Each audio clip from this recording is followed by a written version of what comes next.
قد كفاني علم ربي من سؤالي واختياري فدعائي قاعده نهم چی است؟ اقسام شرک را بدانیم. چی را بفهمیم؟ اقسام شرک. شرک علما به دو دسته تقسیم کردن، یکی شرک اکبر است و یکی شرک اصغر. شرک اکبر انسان از دایره دین میکشه. یعنی شرک اکبر چی است؟ انسان بیخی از دایره دین اسلام چی میکنه؟ میکشش، کافر میشه، که ابو جهل و ابو لهب حشر میشه. و شرک اصغر چی است؟ شرک اصغر این است که گناه کبیره هست، لکن چون از گناه کبیره هم که گناهش زیاد است، بازورش شرک اصغر میگن. انسان از دایره دین نمیکشه، لکن راه هست برای گناه به شرک اکبر، دروازه را باز میکنه. اینال شرک اکبر چی است؟ میگه گرفتن شریک با الله در ذات، صفات، افعال، عبادت و شریعت. در 5 چیز، در 5 چیز مخلوق که الله شریک کردن. در این 5 چیز کدام یکی است؟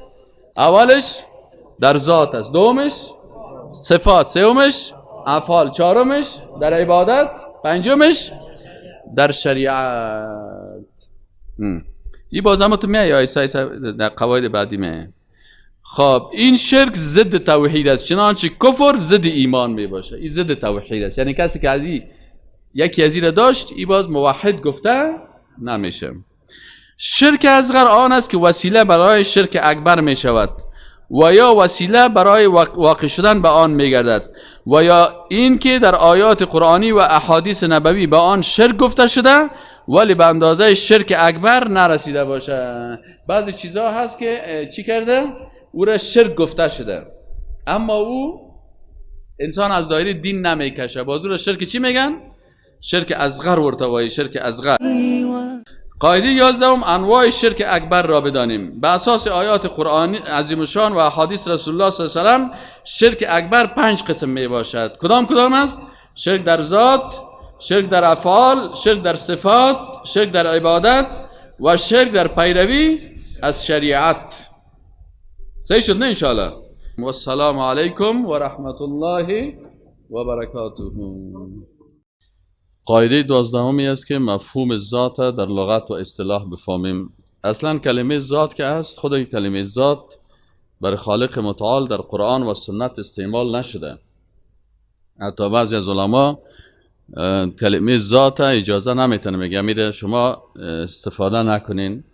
به هر صورت علمای عقیده استعمال کردن در لفظ و خود معنای ذات اصلا به معنای صاحب است، ولی در قرآن عظیم الشان به عوض کلمه ذات کلمه نفس استعمال شده. الله سبحانه و تعالی میگه و یحذرکم الله نفسه، یعنی الله متعال از نفس شما را میترسانه. پس اگر انسان بتانه که امو کلمات اصلی که در قرآن و سنت استعمال شده امو را استعمال بکنه، این خوبتر است. ولی بعضی کلمات رو علما میگن که مشکل نیست در اصطلاحات. به هر صورت کلمه ذات هم استعمال شده و حال زیادتر به حساب زبان دری ما و شما استعمال میشه. و در اصطلاح ایمان داشتن به وجود و یگانگی خالق متعال در چی می باشه؟ در نفسش یا در ذاتش می باشه. به مو شکل که الله متعال خودم معرفی کرده، انسان مؤمن باید به مو شکل الله را بشناسه. مثل که در سوره اخلاص است قل هو الله احد الله الصمد لم یلد ولم یولد ولم یکن له کفوا احد.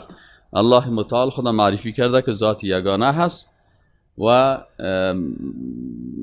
چون در عصر جاهلیت اعتقادات مختلف پیدا شده بود.